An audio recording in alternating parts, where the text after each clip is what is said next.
Mana nima uchun 30 yoshdan keyin har ikkinchi ayol ozolmaydi, stressga tushadi, semirish kuzatiladi. Suv ichsa ham vazn ortib boraveradi. Charchoqni so'ramasangiz ham bo'ladi. Xuddi kuniga 30 soat ishlagandek. Sochlar boshingizdan ko'ra taroqda ko'proq. Bu hammasi qalqonsimon bez dod deb yordam so'rayotganini belgisi. Gipotireoz metabolizm faoliyatini pismiqlarcha buzadi. Gipotireoz o'zi nima? Qalqonsimon bez yetarli darajada gormonlar ishlab chiqara olmaydi. Qalqonsimon bez faoliyatini to'g'rilashda yordam beradigan mahsulotlarni bilasizmi? Kungaboqar urug'i, ha o'sha semichka. Gormonlarni ishga tushirib, qalqonsimon bezni selen bilan ta'minlaydi.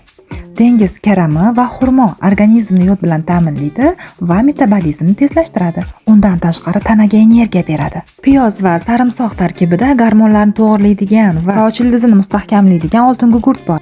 Bularni iste'mol qilib juda ko'p ayollar bu kasaldan qutulishgan. Menga obuna bo'ling va bundan qiziqarli ma'lumotlarga ega bo'ling.